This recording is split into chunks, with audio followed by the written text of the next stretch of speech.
There you go. It's official. So what I thought we'd do today, I came across this beautiful connection between different phrases that are used throughout the Joseph narrative that give you an idea of how the dynamic and the relationship among the brothers and between the father and brothers changes over time through the use of a couple of different phrases. And again, when you study Torah or Tanakh, sometimes we don't appreciate the beauty of the editing process, however we view the actual writing of the scriptures, that the phrases that are used are not by chance. It's not as if somebody's telling a story, they move on to the next story and they write it, and the next story and they write it.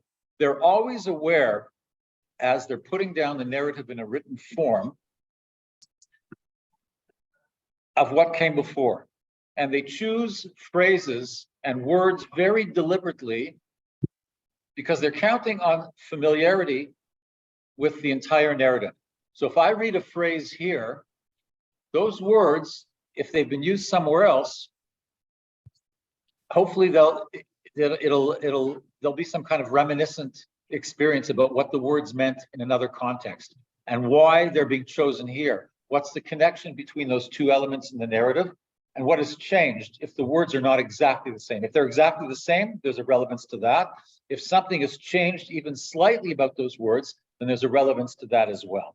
And Rabbi Shai Held comes up with an interesting way of comparing a phrase that's used, as I said, a number of times in the Joseph narrative. And we're going to take a look at that and maybe a couple of other things today. We'll see how the time goes. So the first thing I would ask is if Brenda, Marion, and Anna, do you have a Chumash at home? Do you have the Eitz Chaim? I have the Stone edition, Michael. Okay, so I'll give you the chapter and verse each time. I'll give the page in the Eitz Chaim because I think most people have the Eitz Chaim. Anna, you have the Eitz Chaim as well? I have a Tanakh. Okay, I'll give you a chapter and verse then. Just so you know, you're looking at chapters, for the most part, between chapters 37 and 50.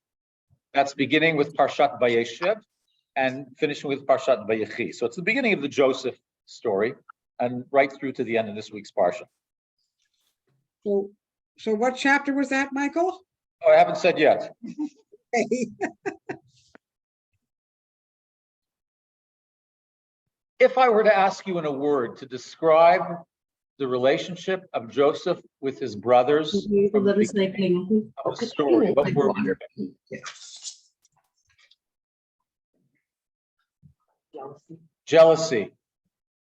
Guarded. Antagonistic. Okay. So we're going to look at one phrase. Sorry. Secrecy, Michael. Interesting, to say the least.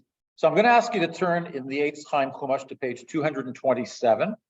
If you're using another Tanakh, it's chapter 37, verse 4.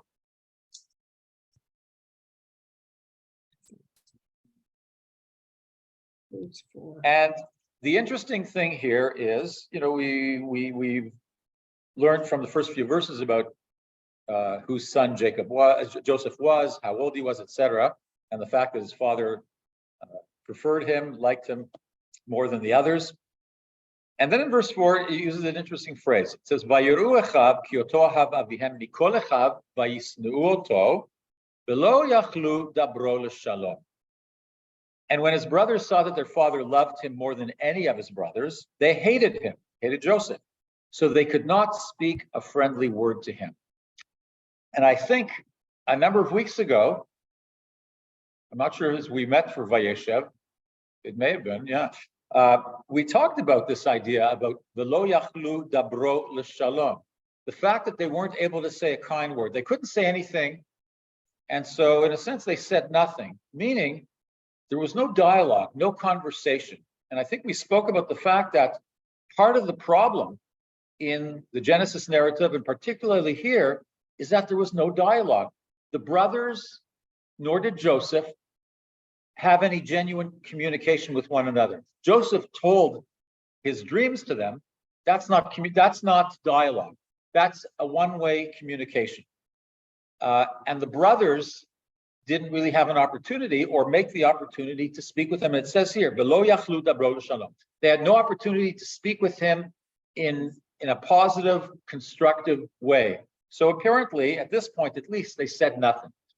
And we know that the lack of communication comes up a number of times, particularly with Jacob.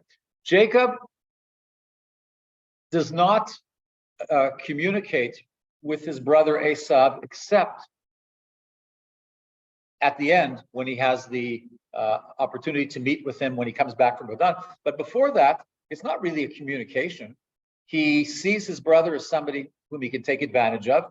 Esav doesn't seem to feel he has anything in common with Jacob, maybe reading a little bit more into the text, but there is no dialogue between them except when something bad happens, when one cheats the other or is trying to take advantage of the other. So in earlier generations, you have the same thing. And we know as well, when is Jacob silent? It's specific in the Torah. Jacob is silent about two very important events. With the narrative about Dinah and Shechem, he reprimands, in a sense, Shimon and Levi at some point, but he doesn't really do anything about it. And it says he kept it to himself. He kept it in his heart, meaning he didn't have a real dialogue with his sons about the implications beyond a selfish, self-centered. You're going to give us a bad name. What are the neighbors going to say if you go around killing people? And when else is Jacob silent and doesn't have any dialogue with a perpetrator? When else is there an event that somebody does something against Jacob's better interest? Laban. Sorry, when When Laban one cheats him. second, Brenda. So when Lavan substitutes, if we go up to Aram, when Lavan substitutes Leah for Rachel, all he asks is, "What have you done?" And then Lavan explains that we don't give the younger before the elder. We don't do that here. That's not part of our custom. But it's a good example because there was no dialogue before. There was the assumption, and probably correctly on Jacob's part, that he expressed his love for Rachel, and that's who he would wake up to in the morning. But that's not the case. And Lavan, at the same time, does not communicate. If there's a tradition here, then why does he not tell him before? Why does he not say before that when he starts working for Rachel for 7 years, why would he not say to Yaakov at the beginning, you can work for Rachel for 7 years, but you're going to have to marry Leah first. That's the way we do it here. But he doesn't say that. So there is that lack of communication there. And certainly when Jacob's elder son, Reuven, sleeps with one of the concubines, Jacob says nothing. He doesn't deal with it. It goes by, and there's no response, no constructive dialogue between them. So this idea of communication is a problem throughout the narrative in Genesis. And if you look at some of the earlier events as well, there isn't this genuine dialogue and communication, so people explain themselves. People do things and afterwards perhaps have criticism, but they don't talk about them before. Maybe that's a modern concept about being able to communicate effectively, being mindful and being clear and explicit about how you feel. Maybe that's not what they do in the Tanakh. But we see the results. Whether or not that's what they do or don't, it's not an effective way of creating a positive dynamic. So right at the beginning, we see that there is this problem about speaking kindly with one another, l'shalom. That doesn't happen. Okay. What happens when the brothers go down to Egypt? And Joseph confronts them for the first time. What's his response? Take a look, go to chapter 42 now, skip to chapter 42, and read over verses 6 and 7 of chapter 42, whichever Chumash you are. Chapter 42, verses 6 and 7.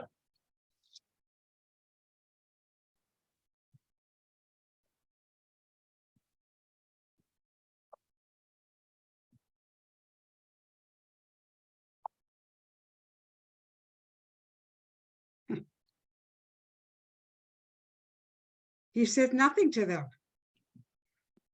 Well, what's the, remember we talked about in chapter 37, verse 4, we said, Velo yachlu dabro l'shalom. So look for, I'm picking this verse because I'm looking for the word ledaber. He spoke harshly to them. Yeah, because that's the phrase we're looking for. We're looking for something with ledaber. So it says, Vayedaber itam kashot. When Joseph saw his brothers, he recognized them, but he acted like a stranger toward them and spoke harshly to them. So the editor, however you view that term, picks that phrase specifically because Vayedaber. Those of you who will be familiar with the beginning of the Joseph story recall that the brothers were unable to speak kindly to Joseph. And here, Joseph is showing the same sentiment. Not only is he not able to speak kindly to them, but on seeing them for the first time in many years, he speaks harshly to them. And so our first impression of that ongoing dynamic is you may say, even here, that Joseph has matured. We talk about the fact that when he explains to Pharaoh about the dreams or to the servants in jail, he says, it's not me. I'm not the one who has the power, it's God. And we often say at that time, well, Joseph has matured. He understands his place. He has a humility. He knows it's not all about him anymore. It's not only his powers of being able to interpret dreams that is because of his greatness, but it comes from God. Whatever powers and skills he has come from God. And yet, he still harbors that ill feeling that his brothers had toward him when he meets them. You might say, well, it was all part of his plan. He had to put on he had to show that he was second to Pharaoh and come across as a very powerful and distant ruler. But why? Why did he have to do that? So perhaps, as Rabbi Held suggests, even that recognition that his powers may come from God, still, he hasn't overcome the ill feeling he has and perhaps the sense of being able to take vengeance on his brothers that he may have harbored for many years. Sometimes we can say we've matured, we've turned into this, but it doesn't mean that everything we do and everything we think is a reflection of that maturity. When you say somebody's mature and acts in a responsible way, it doesn't mean they do that 100% of the time. It might be that they do that most of the time, much of the time, but we all have our slip-ups.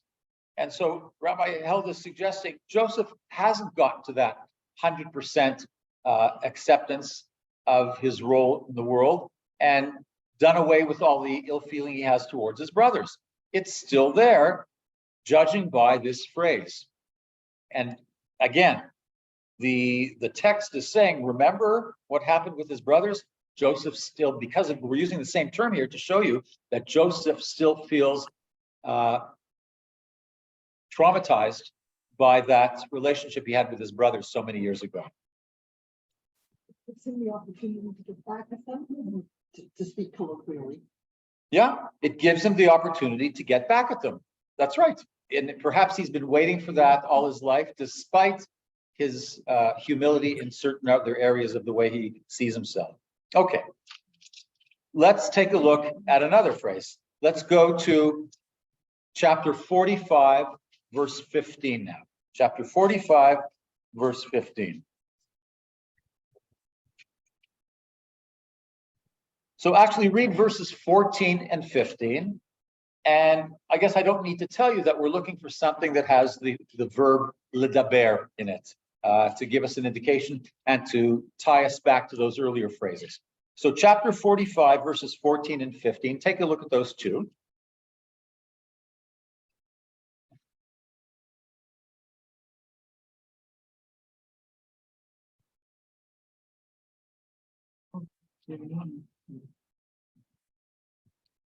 Huh.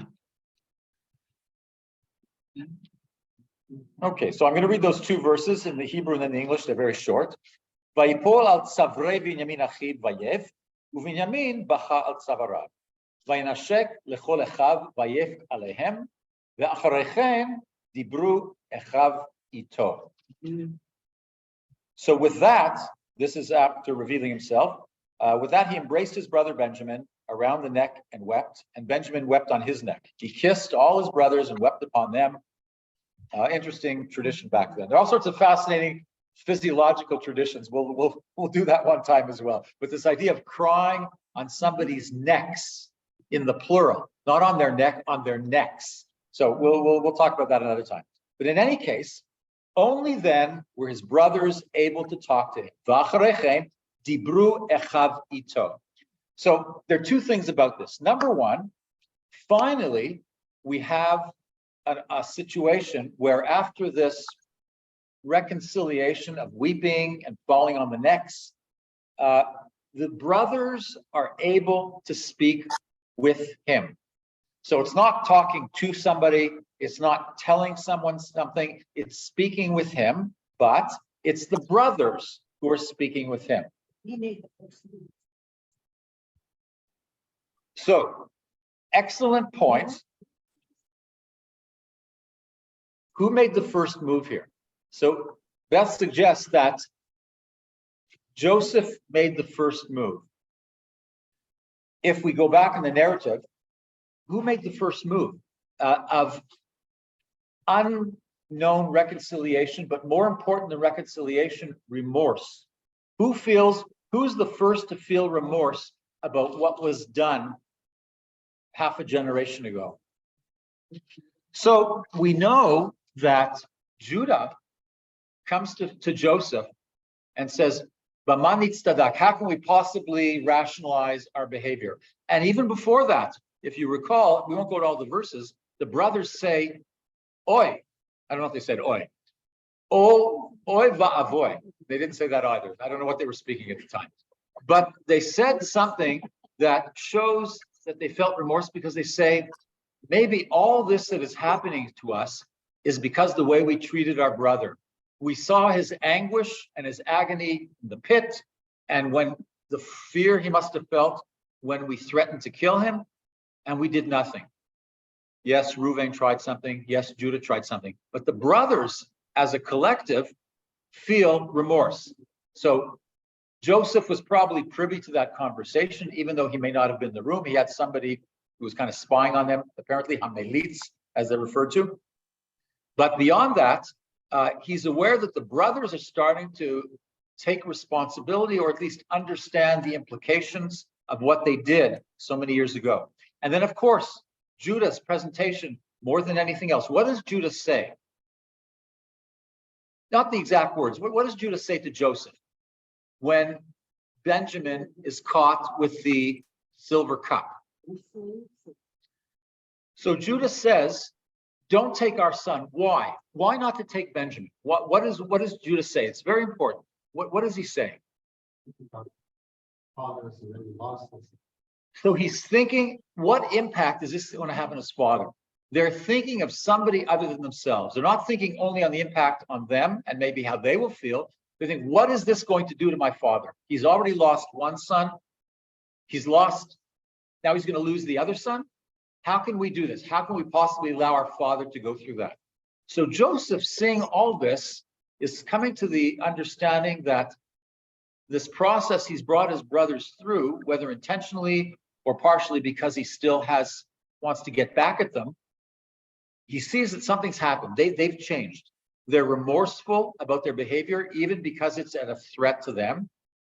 And you might say, well, if somebody doesn't come to it on their own, then what's it really worth? Well, that's not true. We know that sometimes you have to feel the pain and a threat before you feel remorse and before you take responsibility for what you do. It can't always come. It doesn't always come from your own initiative and understanding of what's right and what you should do. That's beautiful, but that's not the way it happens most often.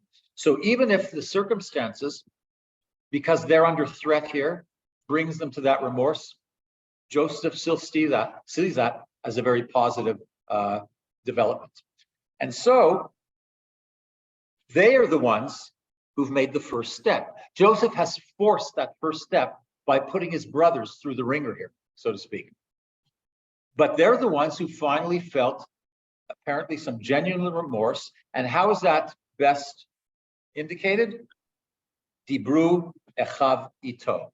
They're able to speak with him. After all these years, never being able to speak with them and have any genuine dialogue with them, they are now able to speak with them. Probably the first dialogue with their brother they've had in their lives, at least as indicated in the Torah. But it's the brothers who are able to speak with him. What about Joseph? So where's Joseph still in all this? It says they spoke with him. It doesn't say they all spoke. It says they spoke with him, which was kind of interesting. So let's take one more turn of the pages on this issue. Go to, in the Eitz Chaim, page 309, in any Chumash, chapter 50, verse 21.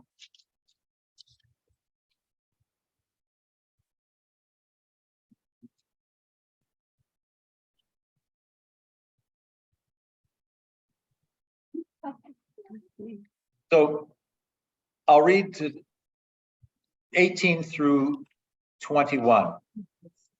His brothers went to him themselves, flung themselves before him and said, "We are prepared to be your slaves." So you might ask, hold it, what's going on? Aren't they all reconciled? They were able to speak with one another a few chapters ago. What has happened that all of a sudden the brothers are flinging themselves in front of Joseph once again?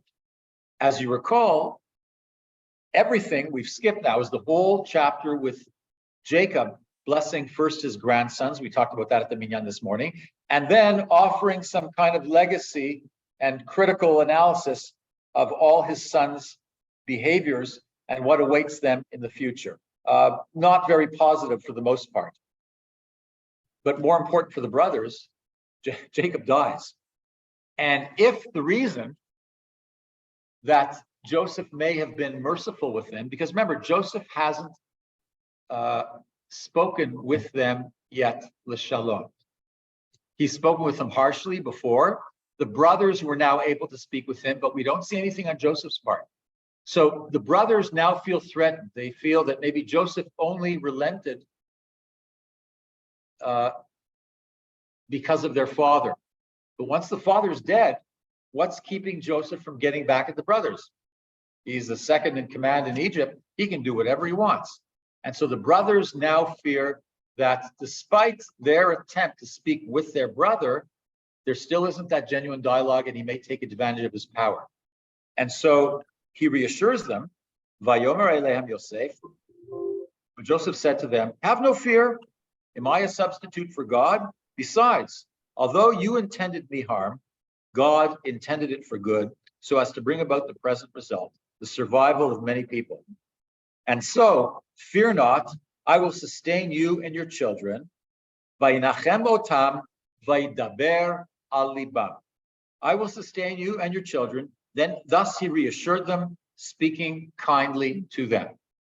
And that's the end of this speaking motif. This is Joseph speaking to his brothers finally. And it's a beautiful end of the bracket, starting from Velo yachlu dabro l'shalom, and here vayedaber al libam. Speaking to their hearts, meaning speaking genuinely, speaking honestly, speaking kindly in the translation of the Eitz Chaim. Yeah, but But he's saying, so Sorel suggested, Joseph's up here in terms of his status, and the brothers are down here willing to be slaves and grovel at his feet in order to save themselves. But that's no longer relevant. Joseph is saying, my status means nothing. I'm here because of God. God intended all this for good. It's not on my own initiative or because of my great skills that I'm here. I'm here for a higher purpose. And therefore, I have the same humility, if not in those words, that you do. Not necessarily to be a slave, but I can now speak with you, Sorel, on the same level. When you speak kindly and have dialogue with someone, at least perhaps emotionally, you see yourself maybe on the same level, that regardless of your bureaucratic or political status. So Joseph is finally at the place here, only at this point, where there's reconciliation. He's resolved his issue with his brothers. He no longer feels the resentment. He feels that they have learned. They've demonstrated remorse. And this final demonstration, I won't use the word groveling, but it says here, flinging themselves, in the translation, vayiplu lefanav, they fell down in front of him. The willingness to be slaves in order, you might say, to protect themselves, but also perhaps they understand it's not just us, it's what about what was promised to our father? If Joseph kills us all, what about the future of the Jewish people, or at least the Israelites? And so perhaps they have that in mind. But Joseph says, despite everything you did to me, the evil you thought about me, I'm past that. And he says it outright for them to know, I'm beyond that. That's no longer a consideration. And I think he only says it here because he still felt that until this very moment. Even when they were able to speak with him, and even when he offers them Goshen, where they can thrive with their cattle and sheep, etc., he still has that resentment, I think, until this point where he explicitly says, despite the evil that you caused and thought to do to me, that's gone. I no longer have it. Very gracious. But what he wants them to understand. Very, Gracious, in what sense? put it away, we're all the same. I don't remember any of that, I don't want to remember any of that. So I'm not sure. So Beth's suggesting, if you didn't hear, that it's gracious of Joseph to put this away and say, let's forget about it, let's put it aside. I don't think he's doing that. I think he's bringing this up because maybe even in a modern psychological sense, he's bringing this up because we got to cope with it. We can't just put it under the carpet like our father did with certain issues, like our father did with the antagonism that you felt towards me, like what Reuven did to my father, taking advantage and sleeping with his concubine as a statement of power grabbing, perhaps. So we can't continue denying that things have happened and that things have been said. And again, I'm perhaps saying this in a more contemporary psychological perspective, but perhaps that's what's here. He's bringing up the fact. He's not saying, let's forget about it. You thought to do evil to me. I've finally been able to cope with this, and I'm bringing it up so we have everything on the table. We understand where we've been, and now we're ready to move beyond that. But not forget it, not shove it under the carpet. It's there, and it may still be there. It may continue to be there to an extent. He doesn't say this, of course. But we found a way of coping with this. Hopefully, we're all over this, and we can live in peace with the remaining time we have. And of course, after Joseph says this, they describe his death. That's it. And perhaps it's no coincidence that although Joseph lives the shortest life of all the patriarchs, 190, 175, 147, and now 110 years, he perhaps is able to die with some kind of peace that his father did not have. Jacob is very clear and explicit with Pharaoh that he's not had an easy life, and he's not going to the grave in any peaceful way, judging by what he says to his sons on his death. That's probably not a way to go. But Joseph, having finally resolved, admitted, and coped with what he's felt and dealt with for most of his adult life, he's able to go in peace because he's resolved that conflict with his brothers. Okay, we'll just give the ones at home a chance. Brenda, you go ahead. Actually, Anna, you were probably Anna was first because first, yeah. you're on that place on the screen. Was, yes. I feel that the brothers are in a way being devious, because nowhere does it say that Jacob actually said that they should ask forgiveness from, it says, forgive, I urge you, the offense and guilt of your brothers who treated you so harshly. I feel that they're lying to Joseph in order to save their skins. What do you think? So if this were the only time where we see the brothers showing some kind of humility, and remorse, I might tend to agree with you, but because they've expressed that earlier, where they admit to themselves, they're not saying it to Joseph or anybody, when they admit to themselves, when they're talking about their plight, their potential tragedy awaiting them after Joseph has caught them and called them slaves and placed money in their sacks, they say that to themselves. They're admitting to themselves, this is perhaps because of what we did to Joseph and how we were not sensitive and understanding of the anguish he felt so long ago. I think that's the first indication that there's something genuine about their doing. Here, I think it's genuine, but I agree with you that they're trying to save their lives, but I think they're already at the place where they understand and have taken responsibility for what they did. As I said, if we hadn't read that part of it earlier, then maybe this would seem more cynical and self-centered, as you suggest. But I think in light of what they've said and what Judah has said in front of Joseph and in front of the brothers, I think there is a genuine remorse for what they've done. And here they're starting to panic a little bit, but they've already gotten to the point where they're remorseful about their previous behavior. So I think there's enough indication that this is not all only self-centered and sarcastic or sorry, not sarcastic, but cynical about their relationship with their brother. Brenda, go ahead. Going back to what Joseph, when Jacob was blessing, when he was on his deathbed, and I think Jacob also said nothing all the time. He was silent. But is it? I'm just trying to remember when Jacob was dying and he was on his deathbed and he placed Joseph's two sons and blessed them first. Didn't that indicate to his sons, his feelings about how he really felt all these years and never said anything? And that was the way he communicated to the rest of his sons by blessing Joseph's two sons, Manasseh and Ephraim. So it's not clear, but I would imagine that nobody was there at the blessing of Ephraim and Manasseh other than Joseph. That was before he called the sons together. That was the first blessing he offered. So they probably weren't even aware of this whole issue of Jacob crossing his hands over in order to bless the younger before the elder.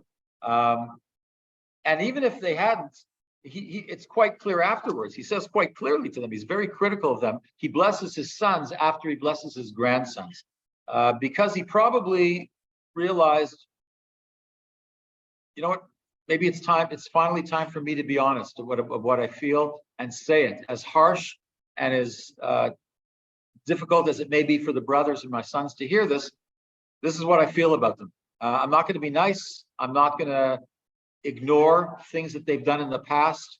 And perhaps it was mistaken of me not to say these things earlier, but maybe better said now than never said whatsoever. And so Jacob, it's quite clear. He doesn't need that. He doesn't even need them to know that he's blessed the grandsons and passed on that birthright to the next generation. And if you think about it, it kind of makes sense. If he's still alive and he sees these grandchildren, it might make sense for him to want to talk about continuity with the family, with the clan, by having that opportunity to bless those grandsons. But he's quite clear with his sons the way he feels afterwards. He doesn't need the prioritization of grandchildren getting a blessing in order to express his genuine feelings towards his sons. I understand that. One other thing, if I may. When the brothers say to Joseph that they will want to be slaves, that was the forerunner of what was to come. But I don't even think they realized that was going to happen after this Pharaoh died.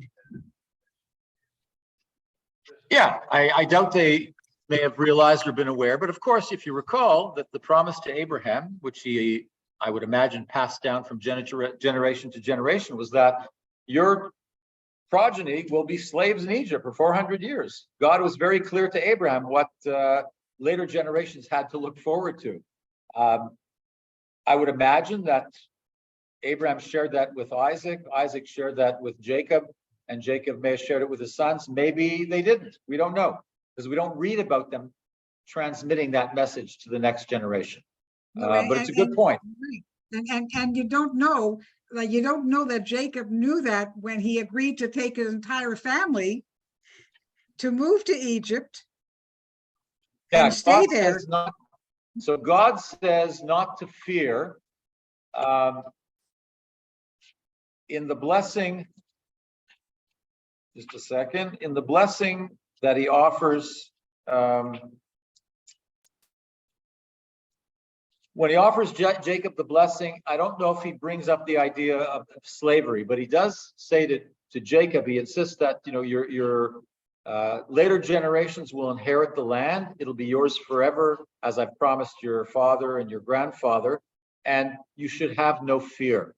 And that phrase is interesting because when he says have no fear, is that fear that Jacob should not have because of the slavery that the generations are going to have? There's another suggestion by a commentator that says that fear has nothing to do with slavery. It's based on a phrase that comes just before that, which says that the children of Israel were very prosperous in the land of Goshen. And Jacob's real fear was that they would not want to leave Egypt because things were so good there. He wasn't thinking of the slavery. And so his real fear was that the children will not want to, or the later generations will not want to return to Canaan. And that's why, all connected with those phrases, Jacob says what? Take me back to be buried at Marat HaMachpelah, where my father was buried, where my grandfather was buried, where Leah was buried, where Sarah was buried, where Rivka were, all those were buried, because I want you to understand the connection we need to have with the land that was promised to us. It's a little off on a tangent, but this idea of awareness of the impending slavery, yeah, it's a little bit interesting foreshadowing that his brothers are saying, we're happy to be slaves. But they've said that before. Judah says, take me as a slave instead of Benjamin. And Joseph, of course, understood very well the implications of being a slave. It's really interesting. Thank you. Barb, you wanted to? I was just wondering, immediately preceding where you started, his brothers went to him. It says Joseph was in tears, and I'm wondering if Joseph's demeanor set the stage for his brothers to that change. So, just before, yeah, immediately before that. That's right. So Joseph was in tears as they spoke to him. So that's right, because he fell on the necks of his brother Benjamin, his blood brother, as close as possible, and wept. And then Benjamin wept on his necks, and then he kissed all his brothers and cried upon them as well. So perhaps, if anything, this is going back to chapter 45. So of course, as much as anything, that sentiment and open emotional expression by Joseph is probably something that encouraged his brothers to be able to speak with him kindly and to have a dialogue as opposed to say anything harsh or whatever. Yeah, good point. Good point. I think they were maybe correct to be fearful that now that Jacob was dead, that Joseph would exact revenge. Because if you think back, the first thing that he says to them when he reveals himself as Joseph is our father still alive? And maybe that put the idea in their head that if he wasn't still alive, bad things would come. And now that he wasn't alive anymore, he was going to exact his revenge. And in essence, he sort of has exacted his revenge. This is his dream coming true. The dream he told them about, that they're all going to bow before him. And here we are, and sort of we can afford to be magnanimous because it's like, see, I told you so. This is the dream. It's all come true now, and I've won. And so there is a revenge. So that's an excellent point. This idea that the dream has come true, but the dream now is no longer necessary. It's passé. So yes, he doesn't say this to his brothers, but you're right. They've all bowed down before him. Everything that Joseph predicted has come true, but now he doesn't need those dreams anymore. He can do away with them. That stage in his life where what was predicted has come true. It doesn't have to be true for the rest of the life. It's come true. And now, as each of them wants to put away the antagonism that they felt towards one another, the sense of wanting to take vengeance, that's all been done. and now we can move past that. But that's a great point. Thank you, Isaac. Marion, you wanted to say something? Yeah, I don't know, this is further along. When he dies, you said that there's a purpose when they say something, they don't repeat it. But this way they did repeat it. Joseph lived 110 years. It says Joseph died at the age of 110 years and he was embalmed. So why do they say it twice? You said there's always a reason.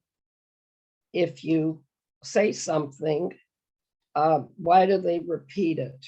So what are they repeating? That he lived to the age of 110. And so where do you see the second time where it mentions that? He says it first. That's right at the end. Yeah, so It- you once there's- said that there's a purpose for every word in the Torah. There's, I'd have to look and see if there's some kind of, I imagine there's some reason why doing it a second time. Perhaps it's just that final Verse 20, summary at the end of the book. This is the end of Joseph's life. This is the end of the Genesis narrative. But yeah, there may be some interesting interpretation of why they mentioned it twice. That's a good point. Yeah.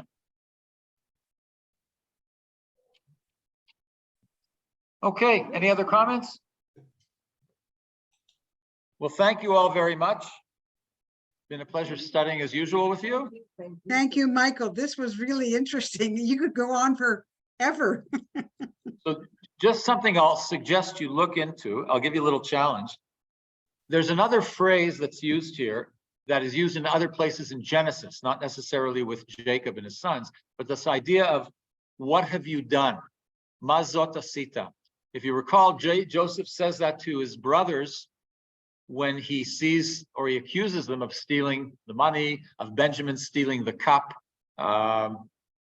What have you done? So look, try to find that phrase in other places in Genesis. Mazot asita. What have you done? All right. So if you have a concordance, a lexicon for the Torah, look up that phrase and see where else it's used. It's quite fascinating where else that phrase is used, in what circumstances, and how we can Thank you so much. put that as well to what goes on between Joseph and his brothers, and how that compares to where it was used in other places. Anyway, have yourselves a wonderful day and look forward to seeing you hopefully in the coming days. Okay, Michael, I missed that last part. I had to answer my door.